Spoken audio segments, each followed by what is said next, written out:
ਸਾਹਿਬ ਜੀ ਜੇਤਾ ਸਮੁੰਦ ਸਾਗਰ ਨੀਰ ਭਰਿਆ, ਤੇਤੇ ਔਗੁਣ ਹਮਾਰੇ। ਦਇਆ ਕਰੋ ਕਿਛ ਮਿਹਰ ਪਾਵ, ਡੁੱਬਦੇ ਪੱਥਰ ਤਾਰੇ। ਜੀੜਾ ਗੁਣ ਬਰਾਬਰ ਤਪੈ, ਭੀਤਰ ਵਗੇ ਕਾਤੀ। ਪ੍ਰਣਵਤ ਨਾਨਕ ਹੁਕਮ ਪਛਾਣੈ, ਸੁਖ ਹੋਵੇ ਦਿਨ ਰਾਤੀ। ਸਤਨਾਮ ਵਾਹਿਗੁਰੂ ਜੀ। ਸੋਰਠ ਮਹਲਾ ਨੌਵਾਂ। ਪ੍ਰਾਨੀ ਕੌਣ ਉਪਾਵ ਕਰੈ, ਜਾਤੇ ਭਗਤ ਰਾਮ ਕੀ ਪਾਵੈ। ਜਮ ਕੋ ਤਰਾਸ ਹਰੈ। ਪ੍ਰਾਨੀ ਕੌਣ ਉਪਾਵ ਕਰੈ, ਜਾਤੇ ਭਗਤ ਰਾਮ ਕੀ ਪਾਵੈ। ਜਮ ਕੋ ਤਰਾਸ ਹਰੈ। ਜੁਗੋ ਜੁਗ ਅਟਲ ਚਵਰ ਛਤਰ ਤਖ਼ ਦੇ ਮਾਲਕ, ਹਾਜ਼ਰਾ ਹਜ਼ੂਰ ਜ਼ਾਰਾ ਜ਼ਹੂਰ ਸ਼ਬਦ ਗੁਰੂ। ਧੰਨ ਸਤਿਗੁਰੂ ਗੁਰੂ ਗ੍ਰੰਥ ਸਾਹਿਬ ਸੱਚੇ ਪਾਤਸ਼ਾਹ ਮਹਾਰਾਜ ਜੀ ਦੀ ਪਾਵਨ ਪਵਿੱਤਰ ਨਿੱਘੀ ਗੋਦ ਅੰਦਰ ਅੰਮ੍ਰਿਤ ਵੇਲੇ ਗੁਰੂ ਦਰਬਾਰ ਦੀਆਂ ਹਾਜ਼ਰੀਆਂ ਭਰ ਰਹੇ ਸਤਸੰਗੀ ਜਨੋ, ਅੰਮ੍ਰਿਤ ਵੇਲੇ ਦੇ ਦੀਵਾਨਾਂ ਅੰਦਰ ਆਪ ਜੀਆਂ ਨੇ ਰੱਬੀ ਬਾਣੀ ਦਾ ਕੀਰਤਨ ਸਰਵਣ ਕੀਤਾ ਹੈ। ਆਓ ਮਨੋਬਿਰਤੀਆਂ ਨੂੰ ਇਕਾਗਰ ਕਰੋ। ਗੁਰੂ ਤੇਗ ਬਹਾਦਰ ਸੱਚੇ ਪਾਤਸ਼ਾਹ ਮਹਾਰਾਜ ਜੀ ਦੀ ਪਾਵਨ ਬਾਣੀ ਔਰ ਗੁਰੂ ਪਾਤਸ਼ਾਹ ਜੀ ਦੇ ਪਾਵਨ ਇਤਿਹਾਸ ਨਾਲ ਜੁੜਨ ਤੋਂ ਪਹਿਲਾਂ ਬੜੇ ਅਦਬ ਪਿਆਰ ਨਾਲ ਫਤਿਹ ਨਾਲ ਸਾਂਝ ਪਾਓ। ਆਖੋ ਜੀ ਵਾਹਿਗੁਰੂ ਜੀ ਕਾ ਖਾਲਸਾ, ਵਾਹਿਗੁਰੂ ਜੀ ਕੀ ਫਤਿਹ। ਧੰਨ ਗੁਰੂ ਤੇਗ ਬਹਾਦਰ ਸੱਚੇ ਪਾਤਸ਼ਾਹ ਮਹਾਰਾਜ ਜੀ ਦੀ ਪਾਵਨ ਬਾਣੀ ਨੂੰ ਵਿਚਾਰਦੇ ਆ ਰਹੇ ਹਾਂ। ਗੁਰਦੇਵ ਦੇ ਸੋਰਠ ਰਾਗ ਅੰਦਰ ਇਹ ਪਾਵਨ ਬਚਨ ਨੇ। ਸੋਰਠ ਮਹਲਾ ਨੌਵਾਂ। ਪ੍ਰਾਨੀ ਕੌਣ ਉਪਾਵ ਕਰੈ। ਸਤਿਗੁਰ ਆਖਦੇ ਨੇ ਕਿ ਇੱਕ ਜੀਵ ਰੂਪੀ ਇਸਤਰੀ ਦੀ ਇਹ ਅਰਦਾਸ ਹੈ, ਇਹ ਤਰਲਾ ਹੈ ਕਿ ਹੇ ਭਾਈ, ਪ੍ਰਾਣੀ ਕਿਹੜਾ ਉਪਾਅ ਕਰੇ, ਉਹ ਕਿਹੜਾ ਯਤਨ ਕਰੇ, ਕੀ ਸੰਜਮ ਕਰੇ ਕਿ ਪ੍ਰਾਨੀ ਕੌਣ ਉਪਾਅ ਕਰੈ, ਜਾਤੇ ਭਗਤ ਰਾਮ ਕੀ ਪਾਵੈ। ਜਿਸ ਯਤਨ ਦੇ ਨਾਲ, ਜਿਸ ਐਫਰਟ ਦੇ ਨਾਲ ਜਾਤੇ ਭਗਤ ਰਾਮ ਕੀ ਪਾਵੈ, ਪਰਮਾਤਮਾ ਦੀ ਵਾਹਿਗੁਰੂ ਦੀ ਭਗਤੀ ਦੀ ਦਾਤ ਪ੍ਰਾਪਤ ਹੋ ਜਾਏ। ਔਰ ਨਾਲ ਹੀ ਆਖਦੇ ਨੇ ਕਿ ਜਮ ਕੋ ਤਰਾਸ ਹਰੈ, ਜਮਾਂ ਦੀ ਤਰਾਸ਼ੀ, ਜਮਾਂ ਦਾ ਡਰ ਜਿਹੜਾ ਹੈ ਉਹ ਦੂਰ ਹੋ ਜਾਏ। ਇਸ ਲਈ ਗੁਰੂ ਪਾਤਸ਼ਾਹ ਨੇ ਪਹਿਲੀਆਂ ਪੰਕਤੀਆਂ ਅੰਦਰ ਜੋ ਰਹਾਉ ਦੀਆਂ ਪੰਕਤੀਆਂ ਨੇ ਅੰਦਰ ਰਹਿਮਤ ਕੀਤੀ। ਦਾਤੇ ਦੇ ਚਰਨਾਂ ਦੇ ਵਿੱਚ ਇਹ ਬੇਨਤੀ, ਇਹ ਅਰਜ਼ ਗੁਜ਼ਾਰੀ ਕਿ ਪ੍ਰਾਣੀ ਕਿਹੜਾ ਉਪਾਅ, ਕਿਹੜਾ ਯਤਨ ਕਰੇ, ਕਿਹੜਾ ਹਿਲਾ ਕਰੇ, ਜਿਸ ਦੇ ਨਾਲ ਜਾਂ ਤੇ ਭਗਤ ਰਾਮ ਕੀ ਪਾਵੈ, ਰਾਮ ਦੀ, ਪਰਮਾਤਮਾ ਦੀ, ਵਾਹਿਗੁਰੂ ਦੀ ਭਗਤੀ ਪ੍ਰਾਪਤ ਹੋ ਜਾਏ। ਨਾਲ ਹੀ ਆਖਦੇ ਨੇ ਕਿ ਜਮ ਕੋ ਤਰਾਸ ਹਰੈ, ਜਮਾਂ ਦੀ ਤਰਾਸ਼ੀ ਭਾਵ ਕਿ ਜਮਾਂ ਦਾ ਡਰ ਜਿਹੜਾ ਹੈ ਉਹ ਮੁੱਕ ਜਾਏ। ਹੁਣ ਗੁਰੂ ਪਾਤਸ਼ਾਹ ਨੇ ਸਾਨੂੰ ਇਹਨਾਂ ਪਾਵਨ ਪੰਕਤੀਆਂ ਅੰਦਰ ਜੋ ਸਮਝਾਇਆ ਹੈ, ਸਤਿਗੁਰ ਆਖਦੇ ਨੇ ਕਿ ਕੇਵਲ ਇੱਕੋ ਹੀ ਢੰਗ ਹੈ ਜਿਸ ਦੇ ਨਾਲ ਹਰੀ ਪਰਮਾਤਮਾ ਦੀ ਭਗਤੀ ਪ੍ਰਾਪਤ ਹੋ ਜਾਂਦੀ ਹੈ ਔਰ ਜੀਵ ਜਮਾਂ ਦੀ ਤਰਾਸ਼ੀ ਤੋਂ ਭਾਵ ਜਮਾਂ ਦੇ ਡਰ ਤੋਂ ਜਿਹੜਾ ਹੈ ਉਹ ਮੁਕਤ ਹੋ ਜਾਂਦਾ ਹੈ। ਜਦੋਂ ਭਾਈ ਸਾਹਿਬ ਭਾਈ ਗੁਰਦਾਸ ਜੀ ਨੂੰ ਪੜ੍ਹਦੇ ਹਾਂ, ਭਾਈ ਗੁਰਦਾਸ ਜੀ ਨੇ ਆਪਣੇ ਕਵਿਤ ਦੇ ਅੰਦਰ ਬੜਾ ਸੋਹਣਾ ਜ਼ਿਕਰ ਕੀਤਾ ਹੈ। ਉਹ ਆਖਦੇ ਨੇ, ਕਹਿੰਦੇ ਕਿ ਜਿਵੇਂ ਕੋਈ ਕੀਮਤੀ ਕਾਗਜ਼ ਹੋਏ ਔਰ ਕੀਮਤੀ ਕਾਗਜ਼ ਦੇ ਉੱਪਰ ਕੇਵਲ ਇੱਕ ਪਾਣੀ ਦੀ ਬੂੰਦ ਪੈ ਜਾਏ ਨਾ, ਉਹ ਸਾਰਾ ਕਾਗਜ਼ ਖਰਾਬ ਹੋ ਜਾਂਦਾ ਹੈ, ਸਾਨੂੰ ਨਵੇਂ ਸਿਰੇ ਤੋਂ ਫਿਰ ਤੋਂ ਬਣਾਉਣਾ ਪੈਂਦਾ ਹੈ। ਇੱਕ ਪਾਣੀ ਦੀ ਬੂੰਦ ਨੇ ਕੀਮਤੀ ਕਾਗਜ਼ ਨੂੰ ਜੋ ਕਾਗਜ਼ ਸੀ ਉਹਨੂੰ ਖਰਾਬ ਕਰਕੇ ਰੱਖ ਦਿੱਤਾ। ਭਾਈ ਗੁਰਦਾਸ ਜੀ ਆਖਦੇ ਨੇ ਕਿ ਜੈਸੇ ਕਰਤਾਸ ਗਰ ਜਾਤ ਜਲ ਬੂੰਦ ਭਰੀ, ਪਾਣੀ ਦੀ ਬੂੰਦ ਪਈ ਔਰ ਕਾਗਜ਼ ਜਿਹੜਾ ਹੈ ਉਹ ਖਰਾਬ ਹੋ ਗਿਆ, ਪਰ ਉਸੇ ਕਾਗਜ਼ ਨੂੰ ਜੇ ਕੋਈ ਘਿਓ ਦੀ ਸੰਗਤ ਪ੍ਰਾਪਤ ਹੋ ਜਾਏ ਤੇ ਭਾਵੇਂ ਉਹ ਕਾਗਜ਼ ਪਾਣੀ ਦੇ ਵਿੱਚ ਡੁਬੋ ਹੀ ਕਿਉਂ ਨਾ ਦਿੱਤਾ ਜਾਏ, ਉਸ ਕਾਗਜ਼ ਨੂੰ ਪਾਣੀ ਜਿਹੜਾ ਹੈ ਉਹ ਗਾਲ ਨਹੀਂ ਸਕਦਾ। ਭਾਈ ਸਾਹਿਬ ਆਖਦੇ ਨੇ ਕਿ ਜੈਸੇ ਕਰਤਾਸ ਗਰ ਜਾਤ ਜਲ ਬੂੰਦ ਭਰੀ, ਕਿਰਤ ਸੰਬੰਧ ਜਲ ਮਦ ਸਾਵਧਾਨ ਹੈ, ਕਿ ਘਿਓ ਦੇ ਅੰਦਰ ਰਹਿ ਕੇ ਘਿਓ ਦੀ ਸੰਗਤ ਪ੍ਰਾਪਤ ਕਰਕੇ ਉਹ ਜਲ ਦੇ ਅੰਦਰ ਸਾਵਧਾਨ ਹੈ। ਜਲ ਵੀ ਉਹਦਾ ਕੋਈ ਵਿਗਾੜ ਨਹੀਂ ਸਕਿਆ। ਅੱਗੇ ਭਾਈ ਸਾਹਿਬ ਆਖਦੇ ਨੇ ਕਿ ਜੇ ਕਰੋੜਾ ਮਣ ਰੂਈ ਪਈ ਹੋਏ ਤੇ ਛੋਟੀ ਜੀ ਚਿੰਗਾਰੀ ਕਰੋੜਾ ਮਣ ਰੂਈ ਨੂੰ ਸਾੜ ਕੇ ਸੁਆਹ ਕਰ ਦਿੰਦੀ ਹੈ, ਕਿ ਰੂਹ ਨੂੰ ਸਾੜਨ ਲਈ ਕੋਈ ਕਰੋੜਾ ਮਣ ਅੱਗ ਦੀ ਲੋੜ ਨਹੀਂ, ਛੋਟੀ ਜੀ ਚਿੰਗਾਰੀ ਸਾੜ ਕੇ ਸੁਆਹ ਕਰ ਦਿੱਤੀ ਹੈ। ਪਰ ਉਸੇ ਰੂਹ ਦੀ ਜੇ ਛੋਟੀ ਜੀ ਬੱਤੀ ਬਣਾਈ ਜਾਏ, ਤੇਲ ਦੀ ਸੰਗਤ ਘਿਓ ਦੀ ਸੰਗਤ ਮਿਲ ਜਾਏ ਤੇ ਉਹ ਸਾਰੀ ਰਾਤ ਜਗਦੀ ਹੈ, ਸਗੋਂ ਘਰ ਨੂੰ ਵੀ ਰੋਸ਼ਨ ਕਰਕੇ ਰੱਖਦੀ ਹੈ। ਭਾਈ ਸਾਹਿਬ ਆਖਦੇ ਨੇ ਕਿ ਜੈਸੇ ਕੋਟ ਭਾਰ ਤੂਲ ਤਨਕ ਚਿਨਕ ਜਰੈ, ਤੇਲ ਮੇਲ ਦੀਪਕ ਮੈਂ ਬਾਤੀ ਵਿਦਮਾਨ ਹੈ। ਤੀਸਰੀ ਗੱਲ ਭਾਈ ਸਾਹਿਬ ਨੇ ਕੀਤੀ, ਉਹ ਆਖਦੇ ਨੇ ਕਿ ਜਿਵੇਂ ਲੋਹਾ ਪਾਣੀ ਦੇ ਸੁੱਟਿਆ ਜਾਏ ਨਾ ਤੇ ਸਮੁੰਦਰ ਦੇ ਪਾਣੀ ਦੇ ਡੁੱਬ ਜਾਏਗਾ, ਪਰ ਜੇ ਉਸੇ ਲੋਹੇ ਨੂੰ ਲੱਕੜ ਦੀ ਸੰਗਤ ਮਿਲ ਜਾਏ ਤੇ ਉਹ ਲੋਹਾ ਆਪ ਤੇ ਤਰਦਾ ਹੀ ਹੈ। ਉਸ ਨਾਵ ਦੇ ਉੱਪਰ, ਉਸ ਲੱਕੜ ਦੇ ਉੱਪਰ ਜੋ ਮਨੁੱਖ ਸਵਾਰ ਹੁੰਦੇ ਨੇ ਉਹਨਾਂ ਨੂੰ ਵੀ ਸਮੁੰਦਰ ਤੋਂ ਪਾਰ ਲਗਾ ਦਿੰਦਾ ਹੈ।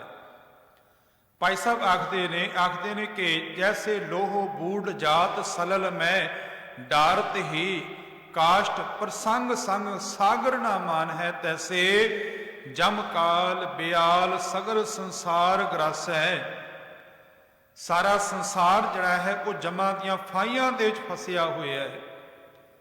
ਜਮਾਂ ਦੀਆਂ ਫਾਹੀਆਂ ਦੀ ਉਹਨਾਂ ਨੂੰ ਬਾਰ-ਬਾਰ ਚੋਟਾਂ ਖਾਣੀਆਂ ਪੈਂਦੀਆਂ ਨੇ, ਬਾਰ-ਬਾਰ ਜੰਮਣ ਮਰਨ ਦਾ ਗੇੜ ਪੈ ਜਾਂਦਾ ਹੈ। ਤੈਸੇ ਜਮਕਾਲ ਬਿਆਲ ਸਗਰ ਸੰਸਾਰ ਗ੍ਰਸ ਹੈ, ਸਤਿਗੁਰ ਭੇਟਤ ਹੀ ਦਾਸਨ ਦਸਾਨ ਹੈ। ਪਰ ਜੇ ਗੁਰੂ ਦੀ ਸ਼ਰਨ ਚ ਆ ਜਾਏ ਤੇ ਇਹ ਜਮਕਾਲ ਵੀ, ਇਹ ਜਮਦੂਤ ਵੀ ਦਾਸਾਂ ਦੇ ਦਾਸ ਬਣ ਜਾਂਦੇ ਨੇ। ਗੁਰਦੇਵ ਨੇ ਰਹਿਮਤ ਕੀਤੀ, ਆਖਣ ਲੱਗੇ ਪ੍ਰਾਨੀ ਕੌਣ ਉਪਾਉ ਕਰੇ, ਕਿ ਪ੍ਰਾਣੀ ਕਿਹੜਾ ਉਪਾਅ ਕਰੇ, ਕਿਹੜਾ ਹਿਲਾ ਕਰੇ, ਜਾਂ ਤੇ ਭਗਤ ਰਾਮ ਕੀ ਪਾਵੇ ਜਮ ਕੋ ਤਰਾਸ ਹਰੈ। ਸਤਿਗੁਰ ਅੱਗੇ ਆਖਦੇ ਨੇ ਕਿ ਕੌਣ ਕਰਮ ਵਿਦਿਆ ਕੋਹ ਕੈਸੀ, ਕਿਹੜਾ ਉਹ ਕਰਮ ਕੀਤਾ ਜਾਏ, ਵਿਦਿਆ ਕੋਹ ਕੈਸੀ, ਕਿਹੜੀ ਵਿਦਿਆ ਜਿਹੜੀ ਹੈ ਉਹ ਪ੍ਰਾਪਤ ਕੀਤੀ ਜਾਏ, ਕਿਹੜੀ ਵਿਦਿਆ ਨੂੰ ਧਾਰਨ ਕੀਤਾ ਜਾਏ, ਕਿਹੜੀ ਵਿਦਿਆ ਨੂੰ ਸਿੱਖਿਆ ਜਾਏ। ਧਰਮ ਕੌਣ ਫੁਨ ਕਰੇ, ਤੇ ਕਿਹੜਾ ਧਰਮ ਜਿਹੜਾ ਹੈ ਉਹ ਕਰੇ, ਭਾਵ ਕਿ ਧਰਮ ਕਰਮ ਕਰੇ। ਸਤਿਗੁਰ ਮਹਾਰਾਜ ਆਖਦੇ ਨੇ ਕਿ ਕੌਣ ਨਾਮ ਗੁਰ ਜਾਂ ਕੈ ਸਿਮਰੈ, ਕਿਹੜਾ ਨਾਮ ਗੁਰ ਜਾਂ ਕੈ ਸਿਮਰੈ, ਗੁਰੂ ਦੇ ਕੋਲੋਂ ਉਹ ਨਾਮ ਲੈ ਕੇ ਉਸ ਨੂੰ ਸਿਮਰੇ, ਜਿਸ ਦੇ ਨਾਲ ਭਉ ਸਾਗਰ ਕੋ ਤਰੇ, ਜਿਸ ਦੇ ਕਰਕੇ ਇਹ ਸੰਸਾਰ ਰੂਪੀ ਭਉ ਸਾਗਰ ਤੋਂ ਜੀਵ ਜਿਹੜਾ ਹੈ ਤਰ ਜਾਏ।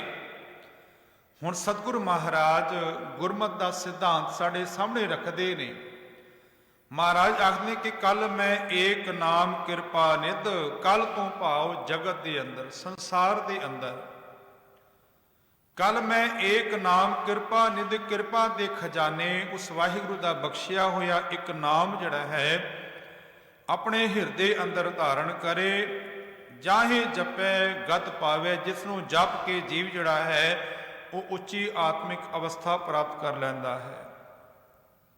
ਉਸ ਨੂੰ ਜਪ ਕੇ ਜੀਵ ਜੰਮਣ ਮਰਨ ਦੇ ਗੇੜ ਅੰਦਰ ਨਹੀਂ ਪੈਂਦਾ। ਉਹ ਸਭ ਤੋਂ ਸ੍ਰੇਸ਼ਟ ਨਾਮ ਹੈ ਕਿ ਨਾਨਕ ਕੈ ਘਰ ਕੇਵਲ ਨਾਮ, ਤੇ ਮੇਰੇ ਮਾਲਕ ਦੇ ਘਰ ਤੇ ਕੇਵਲ ਇੱਕ ਨਾਮ ਦੀ ਹੀ ਚਰਚਾ ਹੈ, ਨਾਮ ਦੀ ਹੀ ਵਡਿਆਈ ਹੈ।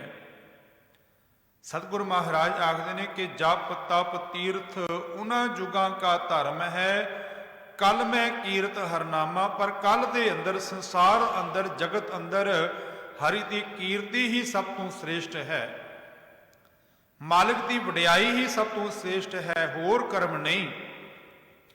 ਉਸੇ ਲਈ ਗੁਰਦੇਵ ਪਾਤਸ਼ਾਹ ਫਿਰ ਅੱਗੇ ਆਖਦੇ ਨੇ ਕਿ ਕਲ ਮੈਂ ਏਕ ਨਾਮ ਕਿਰਪਾ ਨਿਧ ਜਾਹੇ ਜਪੈ ਗਤ ਪਾਵੈ ਔਰ ਧਰਮ ਤਾਂ ਕਹਿ ਸਮ ਨਾਹਿਨ। ਹੋਰ ਜਿਹੜੇ ਧਰਮ ਕਰਮ ਨੇ ਇਸ ਨਾਮ ਦੇ ਬਰਾਬਰ ਨਹੀਂ, ਸਮ ਨਹੀਂ ਨੇ। ਇਹ ਵਿਦ ਵੇਦ ਬਤਾਵੇ। ਗੁਰਦੇਵ ਆਖਦੇ ਨੇ ਕਿ ਵੇਦ ਵੀ ਇਸ ਗੱਲ ਨੂੰ ਦੱਸ ਰਹੇ ਨੇ ਕਿ ਹਰੀ ਦਾ ਨਾਮ ਹੀ ਸਭ ਤੋਂ ਸ੍ਰੇਸ਼ਟ ਹੈ, ਨਾਮ ਦੇ ਤੁਲ ਹੋਰ ਕੋਈ ਕੁਝ ਨਹੀਂ ਹੈ। ਸਤਿਗੁਰੂ ਦਾ ਟੋਡੀ ਰਾਗ ਅੰਦਰ ਬਚਨ ਆਂਦਾ ਹੈ, ਮਹਾਰਾਜ ਆਖਦੇ ਨੇ ਕਿ ਹਰ ਹਰ ਚਰਨ ਹਿਰਦੈ ਉਰ ਧਾਰੇ, ਸਿਮਰ ਸੁਆਮੀ ਸਤਿਗੁਰ ਆਪਣਾ ਕਾਰਜ ਸਫਲ ਹਮਾਰੇ। ਪੁੰਨ ਦਾਨ ਪੂਜਾ ਪਰਮੇਸ਼ਰ ਹਰ ਕੀਰਤ ਤਤ ਵਿਚਾਰੇ। ਪੁੰਨ ਦਾਨ ਕਰਨਾ, ਪੂਜਾ ਕਰਨਾ, ਸਤਿਗੁਰ ਆਖਦੇ ਨੇ ਕਿ ਭਲੇ ਕਰਮ ਨੇ, ਪਰ ਇਹਨਾਂ ਤੋਂ ਸਭ ਤੋਂ ਸ੍ਰੇਸ਼ਟ ਹਰੀ ਦਾ ਨਾਮ ਹੈ। ਜਿਨ੍ਹਾਂ ਨੇ ਮਾਲਕ ਦਾ ਨਾਮ ਜਪ ਲਿਆ, ਮਾਨੋ ਉਹਨਾਂ ਨੇ ਪੁੰਨ ਦਾਨ ਕਰ ਲਿਆ, ਉਹਨਾਂ ਨੇ ਪੂਜਾ ਕਰ ਲਈ। ਇਸ ਲਈ ਗੁਰਦੇਵ ਆਖਦੇ ਨੇ ਕਿ ਕੱਲ ਮੈਂ RAM ਨਾਮ ਸਾਰ, ਕੱਲ ਦੇ ਅੰਦਰ RAM ਦਾ ਨਾਮ ਹੀ ਸਭ ਤੋਂ ਸ੍ਰੇਸ਼ਟ ਹੈ। ਔਰ ਧਰਮ ਤਾਂ ਕਹਿ ਸਮ ਨਾਹਿਨ, ਇਹ ਵਿਦ ਵੇਦ ਬਤਾਵੇ। ਗੁਰਦੇਵ ਅੱਗੇ ਆਖਦੇ ਨੇ ਕਿ ਦੁੱਖ ਸੁੱਖ ਰਹਿਤ ਸਦਾ ਨਿਰਲੇਪੀ, ਜਿਹੜਾ ਦੁੱਖ ਸੁੱਖ ਤੋਂ ਸਦਾ ਨਿਰਲੇਪ ਹੈ। ਜਾਂ ਕੋ ਕਹਿਤ ਗੁਸਾਈ, ਇਹ ਇਨਸਾਨ ਜਿਸ ਨੂੰ ਤੂੰ ਗੁਸਾਈ ਆਖਦਾ ਹੈ, ਜਿਸ ਮਾਲਕ ਨੂੰ ਤੂੰ ਖਸਮ ਆਖਦਾ ਹੈ, ਪਰਮਾਤਮਾ ਆਖਦਾ ਹੈ, ਉਹ ਦੁੱਖ ਸੁੱਖ ਤੋਂ ਨਿਰਲੇਪ ਹੈ। ਦੁੱਖ ਸੁੱਖ ਉਸ ਨੂੰ ਪੋ ਨਹੀਂ ਸਕਦਾ।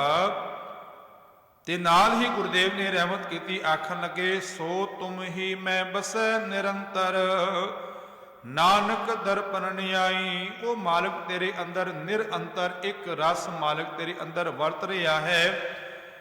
ਨਾਨਕ ਦਰਪਨ ਨਿਆਈ, ਜਿਵੇਂ ਦਰਪਣ ਹੈ, ਦਰਪਣ ਕਹਿੰਦੇ ਸ਼ੀਸ਼ੇ ਨੂੰ,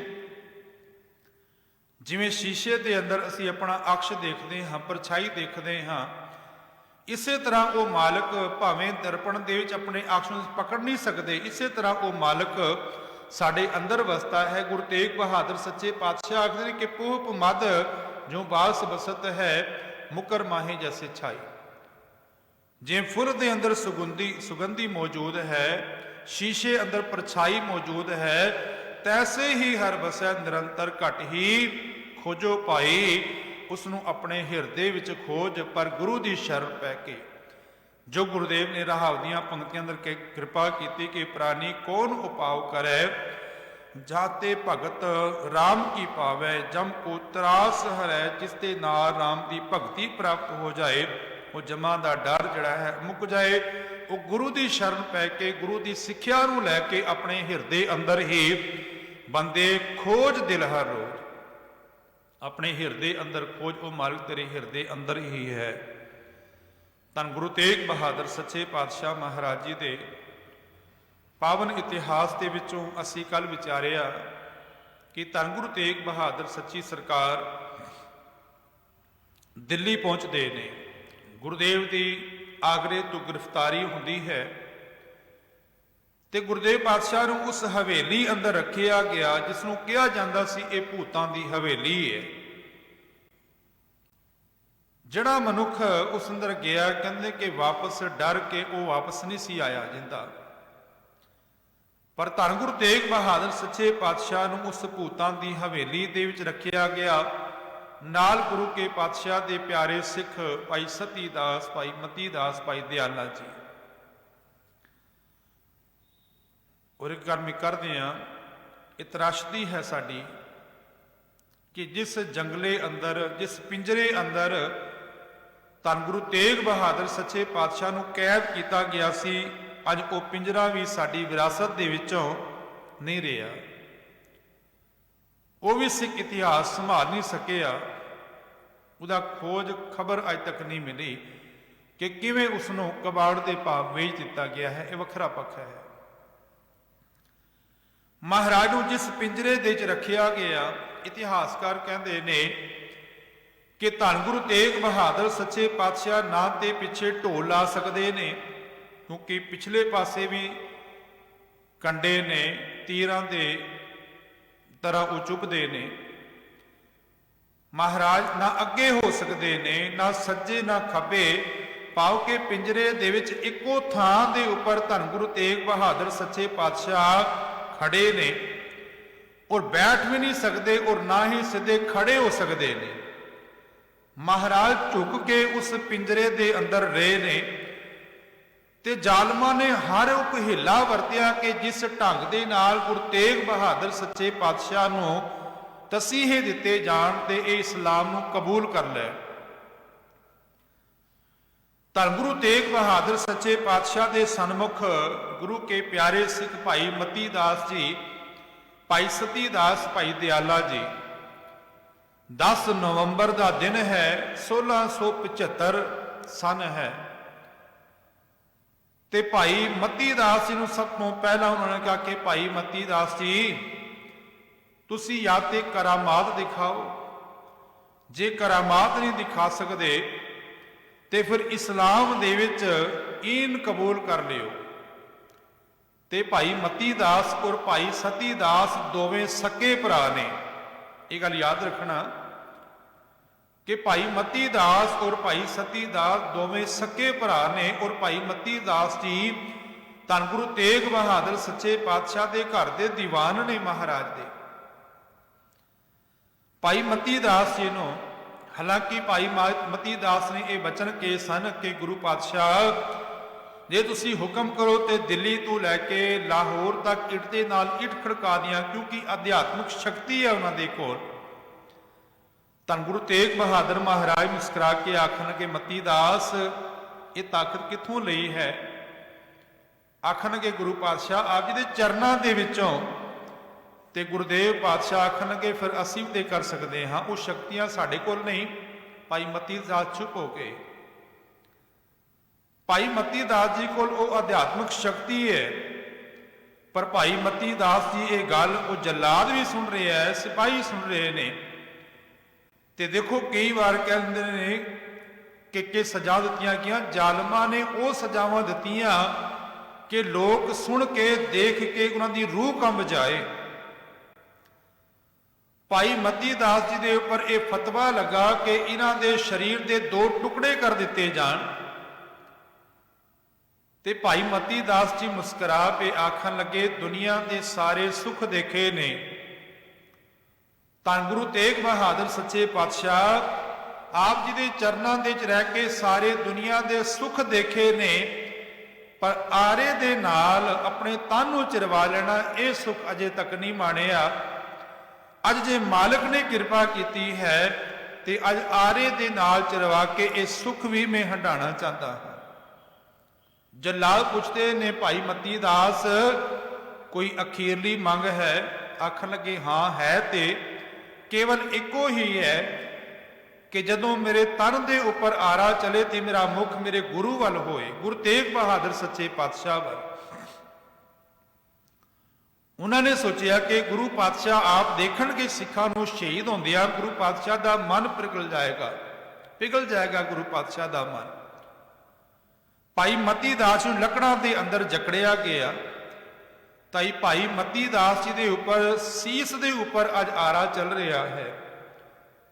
अजे 2 उंगलां आरा गया, लहू फुट पिया। भाई साहब की सारी दाढ़ी जड़ी है खून दे नाल, कपड़े खून दे नाल भर गए। ते आखदे ने मती दास आरा किस तरह का लगता है? भाई मती दास जी आखदे ने कि आरा प्यारा लगता है, मैनू आरा बड़ा प्यारा लग रहा है। उधरों भाई मती दास जी ने इक ओंकार सतनाम करता पुरख निरभो निर्वैर अकाल मूरत अजूनी सहपंग गुर प्रसाद जपजी साहब का पाठ शुरू कर दिता। ते बचन केसन के उन्होंने कि आरा धीरे चलायो कि मेरा जपजी साहब का पाठ पूरा हो जाए। धन गुरु तेग बहादुर सच्चे पातशाह आखन के मती दास चिंता ना कर, जे तेरे शरीर के 2 टुकड़े भी हो गए ता भी तेरे अंग दे विचों बाणी की आवाज आएगी ते वो बचन सत होए। भाई मती दास जी के शरीर के 2 टुकड़े होए। उस वेले जपजी साहब मुकम्मल होया। श्लोक पवन गुरु पाणी पिता माता धरत महत दिवस रात होए दाई दाया खेलै सगल जगत चंगियाइयां बुराइयां वाचे धर्म हदूर करमी आपो अपनी के नेड़े के दूर जिनी नाम ध्याया गे मशक्कत घाल नानक ते मुख खुजले केती छुट्टी नाल। ਜਿਨ੍ਹਾਂ ਦੀ ਪ੍ਰੀਤ ਹੈ ਮਾਲਕ ਦੇ ਚਰਨਾਂ ਦੇ ਨਾਲ। ਤੇ ਦੇਖੋ ਪਾਤਸ਼ਾਹ ਨੇ ਬਾਣੀ ਦੇ ਬਚਨ ਆਉਂਦੇ ਨੇ ਕਿ ਤੇਰਾ ਮਾਲਕ ਦੇ ਨਾਲ ਐਸਾ ਪ੍ਰੇਮ ਹੋਏ, ਪ੍ਰੀਤ ਹੋਏ ਜੇ ਮੱਛੀ ਦਾ ਪਾਣੀ ਦੇ ਨਾਲ ਪ੍ਰੀਤ ਹੈ ਰੇ ਮਨ, ਐਸੀ ਹਰਸਿਓ ਪ੍ਰੀਤ ਕਰ ਜੈਸੀ ਮੱਛਲੀ ਨੀਰ। ਤੇ ਭਗਤਾਂ ਨੇ ਤੇ ਇਹ ਵੀ ਬਚਨ ਕੀਤੇ ਨੇ, ਉਹ ਆਖਦੇ ਨੇ ਕਿ ਮੀਨ ਪਕੜ ਫਾਕਿਓ ਅਰ ਕਾਟਿਓ, ਰਾਂਦ ਕੀਓ ਬੋ ਬਾਨੀ, ਖੰਡ ਖੰਡ ਕਰ ਭੋਜਨ ਕੀਨੋ ਤੋ ਨਾ ਬਿਸਰਿਓ ਪਾਨੀ। ਟੁਕੜੇ ਟੁਕੜੇ ਹੋ ਗਈ, ਤਵੇ ਦੇ ਉੱਪਰ ਸੇਕ ਕੇ ਮਨੁੱਖ ਨੇ ਖਾ ਵੀ ਲਈ, ਪਰ ਕੀ ਉਸ ਮੱਛੀ ਦਾ ਪ੍ਰੇਮ ਟੁੱਟਾ? ਮਰਨ ਤੋਂ ਬਾਅਦ ਵੀ ਪਾਣੀ ਮੰਗਦੀ ਹੈ। ਤੇ ਇਹ ਬਾਣੀ ਦੀ ਪੰਕਤੀ ਭਾਵ ਮਤੀ ਦਾਸ ਜੀ ਦੇ ਇਸ ਜੀਵਨ ਨੂੰ ਬਿਆਨ ਕਰ ਰਹੀ ਹੋਏ, ਜੋ ਕਬੀਰ ਸਾਹਿਬ ਆਖਦੇ ਨੇ ਕਿ ਕਰਵਤ ਭਲਾ ਨਾ ਕਰਵਟ ਤੇਰੀ। ਹੇ ਦਾਤਾ, ਮੈਨੂੰ ਕਰਵਟ ਚੰਗਾ ਲੱਗਦਾ ਹੈ। ਕਰਵਟ ਕਿਹਾ ਜਾਂਦਾ ਆਰੇ ਨੂੰ, ਦੋ ਸ਼ਬਦ ਨੇ ਇਕੱਠੇ ਕੱਟੇ, ਕਰਵਤ ਔਰ ਕਰਵਟ। ਕਰਵਟ ਤੂੰ ਪਾਉਂਦੇ ਆਪਣੇ ਵੱਲੋਂ ਕਰਵਟ ਲੈ ਲੈਣੀ, ਪਾਸਾ ਮੋਲ ਲੈਣਾ, ਤੇ ਕਰਵਟ ਤੂੰ ਭਾਵ ਹੈ ਆਰਾ। ਉਹ ਆਖਦੇ ਕਿ ਕਰਵਤ ਭਲਾ, ਮੈਨੂੰ ਕਰਵਤ ਚੰਗਾ ਲੱਗਦਾ ਹੈ, ਨਾ ਕਰਵਟ ਤੇਰੀ, ਤੇਰੀ ਕਰਵਟ ਚੰਗੀ ਨਹੀਂ ਲੱਗਦੀ। ਗੁਰੂ ਤੇਗ ਬਹਾਦਰ ਸੱਚੇ ਪਾਤਸ਼ਾਹ ਦਾ ਮੁਖ ਹੈ ਤੇ ਭਾਈ ਮਤੀ ਦਾਸ ਜੀ ਦੇ ਸਰੀਰ ਦੇ ਉੱਪਰ ਆਰਾ ਚੱਲ ਰਿਹਾ ਹੈ। ਕਰਵਤ ਭਲਾ ਨਾ ਕਰਵਟ ਤੇਰੀ, ਲਾ ਗਲੇ ਸੁਨ ਬੇਨਤੀ ਮੇਰੀ, ਹੋ ਵਾਰੀ ਮੁਖ ਫੇਰ ਪਿਆਰੇ, ਕਰਵਟ ਦੇ ਮੁਖ ਕਾਹੇ ਕੋ ਮਾਰੇ, ਜੋ ਤਨ ਚੀਰੈ ਅੰਗ ਨਾ ਮੋਰੋ। ਤਨ ਉੱਪਰ ਆਰਾ ਚੱਲ ਰਿਹਾ ਹੈ ਪਰ ਅੰਗ ਨਹੀਂ ਮੋਰਿਆ।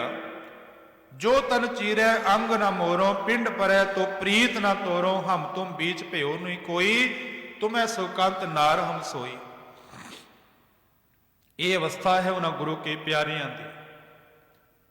ਤੇ ਵਾਕਈ ਹਰ ਇੱਕ ਸਰੀਰ ਦੇ ਟੁਕੜੇ ਦੇ ਵਿੱਚੋਂ ਫਿਰ ਬਾਣੀ ਦੀ ਆਵਾਜ਼ ਆਉਂਦੀ ਹੈ। ਇਤਿਹਾਸ ਵਿੱਚ ਜ਼ਿਕਰ ਆਉਂਦਾ ਹੈ ਕਿ ਮਨਸੂਰ ਦੇ ਸਰੀਰ ਦੇ ਜੋ ਟੁਕੜੇ ਕੀਤੇ ਗਏ ਸਨ, ਕਿਸੇ ਫਕੀਰ ਨੇ ਪੁੱਛਿਆ ਸੀ, ਮਨਸੂਰ ਤਿਆਗ ਦੀ ਹੱਦ ਕੀ ਹੈ, ਦਾਨ ਦੀ ਹੱਦ ਕੀ ਹੈ ਔਰ ਪ੍ਰੀਤ ਦੀ ਹੱਦ ਕੀ ਹੈ? ਮਨਸੂਰ ਨੇ ਦੱਸਿਆ, ਆਖਣ ਲੱਗਾ ਦਾਨ ਦੀ ਹੱਦ ਹੋ ਸਕਦੀ ਹੈ, ਤਿਆਗ ਦੀ ਹੱਦ ਹੀ ਹੋ ਸਕਦੀ ਹੈ, ਪਰ ਪ੍ਰੀਤ ਦੀ ਹੱਦ ਕੋਈ ਨਹੀਂ। ਹਰ ਇੱਕ ਟੁਕੜੇ ਦੇ ਵਿੱਚੋਂ ਆਵਾਜ਼ ਆਈ, ਅਨਲ ਹੱਕ ਅਨਲ ਹੱਕ। ਪ੍ਰੀਤ ਦੀ ਕੋਈ ਹੱਦ ਨਹੀਂ, ਕਿਉਂਕਿ ਜਿਸ ਪਿਆਰੇ ਸਿਉਨੇ ਹੈ ਤਿਸ ਆਗੇ ਮਰ ਚਲੀਐ, ਤ੍ਰਿਗ ਜੀਵਨ ਸੰਸਾਰ ਤਾਂ ਕੇ ਪਛੈ ਜੀਵਣਾ। ਭਾਈ ਮਤੀ ਦਾਸ ਜੀ ਸ਼ਹਾਦਤ ਦਾ ਜਾਮ ਪੀ ਕੇ। ਉਸ ਤੋਂ ਬਾਅਦ ਭਾਈ ਦਿਆਲਾ ਜੀ, ਭਾਈ ਦਿਆਲਾ ਜੀ ਹੋਰੀ 12 ਭਰਾ ਨੇ ਸਕੇ, ਔਰ ਭਾਈ ਦਿਆਲਾ ਜੀ ਦੇ ਸਕੇ ਭਰਾ ਨੇ ਭਾਈ ਸਾਹਿਬ ਭਾਈ ਮਨੀ ਸਿੰਘ ਜੀ, ਜਿਨ੍ਹਾਂ ਦਾ ਬੰਦ ਕੱਟ ਕੇ ਸ਼ਹੀਦ ਕੀਤਾ ਗਿਆ। ਭਾਈ ਦਿਆਲਾ ਜੀ ਦੇ ਸਕੇ ਭਰਾ ਨੇ, ਔਰ ਇਹਨਾਂ 12 ਭਰਾਵਾਂ ਦੇ ਵਿੱਚੋਂ 11 ਭਰਾਵਾਂ ਨੇ ਸ਼ਹਾਦਤ ਪ੍ਰਾਪਤ ਕੀਤੀ ਹੈ। 11 ਭਰਾਵਾਂ ਨੇ। ਭਾਈ ਦਿਆਲਾ ਜੀ ਨੂੰ ਵੀ ਇਹ ਸ਼ਰਤ ਰੱਖੀ ਗਈ, ਜਾਂ ਤੇ ਕਰਾਮਾਤ ਦਿਖਾਓ, ਜਾਂ ਈਨ ਕਬੂਲ ਕਰ ਲਓ, ਇਸਲਾਮ ਨੂੰ ਕਬੂਲ ਕਰ ਲਓ, ਨਹੀਂ ਤੇ ਸ਼ਹਾਦਤ ਸੇ ਤਿਆਰ ਹੋ ਜਾਓ। ਭਾਈ ਦਿਆਲਾ ਜੀ ਨੂੰ ਉਬਲਦੀ ਹੋਈ ਦੇਗ ਦੇ ਵਿੱਚ ਪਾਣੀ ਦੇ ਵਿੱਚ ਰੱਖ ਕੇ ਉਬਾਲਿਆ ਗਿਆ ਤੇ ਉੱਪਰੋਂ ਦੇਗ ਦੇ ਉੱਪਰ ਢੱਕਣ ਦੇ ਦਿੱਤਾ ਗਿਆ। ਸਰੀਰ ਮਾਸ ਜਿਹੜਾ ਹੈ ਉਹ ਹੱਡੀਆਂ ਨਾਲ ਵੱਖਰਾ ਹੋ ਗਿਆ। ਭਾਈ ਦਿਆਲਾ ਜੀ ਸ਼ਹਾਦਤ ਪ੍ਰਾਪਤ ਕਰ ਗਏ। ਉਸ ਤੋਂ ਬਾਅਦ ਭਾਈ ਸਤੀ ਦਾਸ ਜੀ, ਭਾਈ ਸਤੀ ਦਾਸ ਮਤੀ ਦਾਸ ਦੋਵੇਂ ਭਰਾ ਨੇ। ਸਤੀ ਦਾਸ ਜੀ ਨੂੰ ਸਰੀਰ ਦੇ ਉੱਪਰ ਰੂਹ ਲਪੇਟ ਕੇ ਭਾਈ ਸਤੀ ਦਾਸ ਜੀ ਨੂੰ ਵੀ ਸ਼ਹੀਦ ਕਰ ਦਿੱਤਾ ਗਿਆ। ਮੈਂ ਪਹਿਲਾਂ ਅਰਜ਼ ਕੀਤੀ ਹੈ ਕਿ ਹਰ ਵਾਰ ਉਹਨਾਂ ਨੇ ਸ਼ਹੀਦ ਕਰਨ ਦਾ ਢੰਗ ਜਿਹੜਾ ਹੈ ਉਹ ਵੱਖਰਾ ਵਰਤਿਆ। ਗੁਰੂ ਤੇਗ ਬਹਾਦਰ ਸੱਚੇ ਪਾਤਸ਼ਾਹ ਦਾ ਉਹਨਾਂ ਨੇ ਸਿਰ ਜਿਹੜਾ ਹੈ ਧੜ ਨਾਲੋਂ ਵੱਖਰਾ ਕੀਤਾ। ਹਰ ਵਾਰੀ ਉਹਨਾਂ ਨੇ ਸ਼ਹੀਦ ਕਰਨ ਦਾ ਢੰਗ ਵੱਖਰਾ ਵਰਤਿਆ ਕਿ ਆਮ ਪਬਲਿਕ ਦੇ ਅੰਦਰ, ਖਲਕਤ ਦੇ ਅੰਦਰ ਉਹਨਾਂ ਦਾ ਰੋਹ ਜਿਹੜਾ ਹੈ, ਉਹਨਾਂ ਦਾ ਅੰਦਰ ਦੀ ਜੋ ਹੈਵਾਨੀਅਤ ਹੈ, ਉਹ ਲੋਕਾਂ ਦੇ ਅੰਦਰ ਡਰ ਜਿਹੜਾ ਹੈ ਉਹ ਵਸ ਜਾਏ। ਤੇ ਧੰਨ ਗੁਰੂ ਤੇਗ ਬਹਾਦਰ ਸੱਚੇ ਪਾਤਸ਼ਾਹ ਮਹਾਰਾਜ ਮੁਸਕਰਾ ਪਏ। ਸਮਾਣੇ ਦਾ ਜਲਾਦ ਵੀ ਹੈ, ਕਾਜੀ ਵੀ ਹੈ। ਇੱਕ ਹੋਰ ਅਰਜ਼ ਕਰਦੇ ਆ, ਬਾਬਾ ਬੰਦਾ ਸਿੰਘ ਬਹਾਦਰ ਨੇ ਜਦੋਂ ਸਰਹੰਦ ਫਤਿਹ ਕੀਤੀ, ਉਸ ਤੋਂ ਪਹਿਲਾਂ ਸਮਾਣਾ ਫਤਿਹ ਕੀਤਾ। ਸਭ ਤੋਂ ਪਹਿਲਾਂ ਬਾਬਾ ਬੰਦਾ ਸਿੰਘ ਬਹਾਦਰ ਨੇ ਸਮਾਣੇ ਦੇ ਉੱਪਰ ਹਮਲਾ ਕੀਤਾ ਸੀ, ਕਿਉਂਕਿ ਸਮਾਣਾ ਉਹ ਹੈ ਜਿੱਥੇ ਧੰਨ ਗੁਰੂ ਤੇਗ ਬਹਾਦਰ ਸੱਚੇ ਪਾਤਸ਼ਾਹ ਨੂੰ ਸ਼ਹੀਦ ਕਰਨ ਵਾਲਾ ਜਲਾਲ ਸਮਾਣੇ ਦਾ ਸੀ। ਔਰ ਧੰਨ ਗੁਰੂ ਤੇਗ ਬਹਾਦਰ ਸੱਚੇ ਪਾਤਸ਼ਾਹ ਦੇ ਪੋਤਰੇ ਬਾਬਾ ਜੋਰਾਵਰ ਸਿੰਘ ਔਰ ਬਾਬਾ ਫਤਿਹ ਸਿੰਘ, ਸ਼ਾਸਲ ਬੇਗ ਔਰ ਬਾਸ਼ਲ ਬੇਗ ਜੋ ਸਨ, ਇਹ ਵੀ ਸਮਾਣੇ ਦੇ ਸਨ। ਤੇ ਬਾਬਾ ਬੰਦਾ ਸਿੰਘ ਬਹਾਦਰ ਨੇ ਸਭ ਤੋਂ ਪਹਿਲਾਂ ਉਹਨਾਂ ਨੂੰ ਸਜ਼ਾਵਾਂ ਦਿੱਤੀਆਂ ਔਰ ਉੱਥੇ ਫਤਿਹ ਜਿਹੜੀ ਹੈ ਪ੍ਰਾਪਤ ਕੀਤੀ ਸੀ। ਇਹ ਜਲਾਲ ਵੀ ਮੌਜੂਦ ਨੇ, ਕਾਜੀ ਵੀ ਮੌਜੂਦ ਨੇ। ਤੇ ਧੰਨ ਗੁਰੂ ਤੇਗ ਬਹਾਦਰ ਸੱਚੇ ਪਾਤਸ਼ਾਹ ਮੁਸਕਰਾ ਪਏ। ਕਾਜੀ ਕਹਿਣ ਲੱਗਾ, ਤੁਹਾਡੇ ਸਿੱਖ ਸ਼ਹੀਦ ਹੋ ਰਹੇ ਨੇ ਤੇ ਧੰਨ ਗੁਰੂ ਤੇਗ ਬਹਾਦਰ ਤੁਸੀਂ ਹੱਸ ਰਹੇ ਹੋ।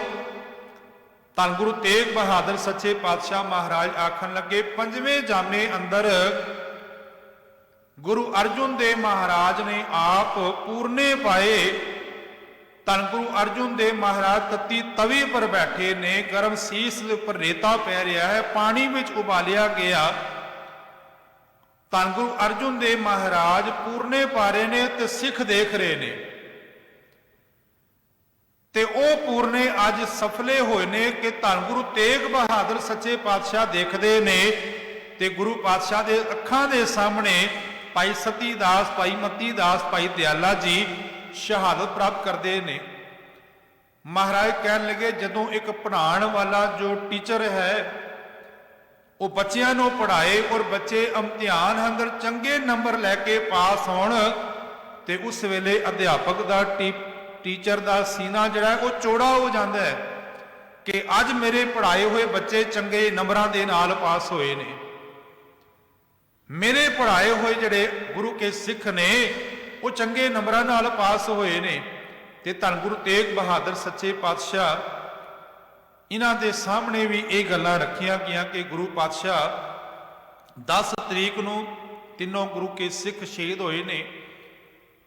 ਅੱਜ 10 ਦੀ ਰਾਤ ਹੈ, ਫਿਰ ਗੁਰੂ ਪਾਤਸ਼ਾਹ ਨੂੰ ਉਸੇ ਹਵੇਲੀ ਅੰਦਰ ਰੱਖਿਆ ਗਿਆ। ਅੱਜ ਗੁਰੂ ਤੇਗ ਬਹਾਦਰ ਸੱਚੇ ਪਾਤਸ਼ਾਹ ਇਕੱਲੇ ਨੇ, ਕਿਉਂਕਿ 11 ਨਵੰਬਰ ਨੂੰ ਧੰਨ ਗੁਰੂ ਤੇਗ ਬਹਾਦਰ ਸੱਚੇ ਪਾਤਸ਼ਾਹ ਦੀ ਸ਼ਹਾਦਤ ਹੋਣੀ ਹੈ। ਤੇ ਧੰਨ ਗੁਰੂ ਤੇਗ ਬਹਾਦਰ ਸੱਚੀ ਸਰਕਾਰ, ਦੇਖੋ ਗੁਰੂ ਤੇਗ ਬਹਾਦਰ ਸੱਚੇ ਪਾਤਸ਼ਾਹ ਅੰਦਰ ਕਰਾਮਾਤਾਂ ਦੀ ਘੱਟ ਕਮੀ ਨਹੀਂ ਹੈ। ਗੁਰੂ ਤੇਗ ਬਹਾਦਰ ਸੱਚੇ ਪਾਤਸ਼ਾਹ ਦੇ ਭਰਾਵਾਂ ਨੇ, ਅਸੀਂ ਇਤਿਹਾਸ ਪੜ੍ਹਦੇ ਹਾਂ ਕਿ ਬਾਬਾ ਅਟਲ ਜੀ ਨੇ ਕਰਾਮਾਤਾਂ ਦਿਖਾਈਆਂ ਸਨ ਜਦੋਂ ਆਪਣੇ ਸਾਥੀ ਮੋਹਰੀ ਨੂੰ ਜਿੰਦਾ ਕਰ ਰਿਹਾ ਸੀ, ਤੇ ਧੰਨ ਗੁਰੂ ਹਰਗੋਬਿੰਦ ਸਾਹਿਬ ਮਹਾਰਾਜ ਨੇ ਪ੍ਰਵਾਨ ਨਹੀਂ ਕੀਤਾ। ਗੁਰੂ ਤੇਗ ਬਹਾਦਰ ਸੱਚੇ ਪਾਤਸ਼ਾਹ ਦੇ ਸਭ ਤੋਂ ਵੱਡੇ ਭਰਾਤਾ ਬਾਬਾ ਗੁਰਦਿੱਤਾ ਜੀ ਨੇ ਮਰੀ ਹੋਈ ਗਊ ਜਿੰਦੀ ਕਰ ਲਈ ਸੀ, ਤੇ ਮਹਾਰਾਜ ਹਰਗੋਬਿੰਦ ਸਾਹਿਬ ਸੱਚੇ ਪਾਤਸ਼ਾਹ ਨੇ ਪ੍ਰਵਾਨ ਨਹੀਂ ਕੀਤਾ। ਗੁਰੂ ਪਾਤਸ਼ਾਹ ਅੰਦਰ ਹੀ ਨਹੀਂ, ਗੁਰੂ ਕੇ ਸਿੱਖਾਂ ਅੰਦਰ ਵੀ ਅਜ਼ਮਤ ਹੈ, ਤਾਕਤ ਹੈ। ਉਹ ਭਾਵੇਂ ਮਤੀ ਦਾਸ ਜੀ ਨੇ, ਭਾਵੇਂ ਸਤੀ ਦਾਸ, ਭਾਵੇਂ ਦਿਆਲਾ ਜੀ ਨੇ। ਗੁਰੂ ਤੇਗ ਬਹਾਦਰ ਸੱਚੇ ਪਾਤਸ਼ਾਹ ਚਾਹਣ ਤੇ ਮਹਾਰਾਜ ਧਰਤੀ ਨੂੰ ਕੋਡੀ ਕਰਦੇ, ਪੁੱਠੀ ਕਰਦੇ ਹਨ, ਪਰ ਧੰਨ ਗੁਰੂ ਤੇਗ ਬਹਾਦਰ ਸੱਚੇ ਪਾਤਸ਼ਾਹ ਸਾਹਮਣੇ ਇਹ ਸ਼ਰਤਾਂ ਰੱਖੀਆਂ ਗਈਆਂ ਕਿ ਜਾਂ ਤੇ ਕਰਾਮਾਤ ਦਿਖਾਓ ਜਾਂ ਇਸਲਾਮ ਨੂੰ ਕਬੂਲ ਕਰ ਲਿਓ, नहीं तो धन गुरु तेग बहादुर सच्चे पातशाह शहादत से तैयार हो जाओ। महाराज कहणगे असीं ते शहादत देण वास्ते ही आए हाँ, घरों तुरे ही इसलिए हाँ। धन गुरु तेग बहादुर सच्चे पातशाह की शहादत दा कल असी वार्ता करांगे कि धन गुरु तेग बहादुर सच्चे पातशाह की शहादत हुंदी है ते गुरु पातशाह का सीस जिहड़ा है वो आनंदपुर साहब जाता है। संसार दे अंदर ना ही ऐसा कोई मुरशद होया है, ना ही कोई सिख सेवक होया है जिदा दो थावां दे उपर संस्कार होया होए। केवल ये मान धन गुरु तेग बहादुर सच्चे पातशाह नूं प्राप्त है। ते गुरु पातशाह की सीस की यात्रा जिहड़ी है वो कल दे दीवाना दे अर्ज करांगे। अज इतनी बेनती प्रवान करनी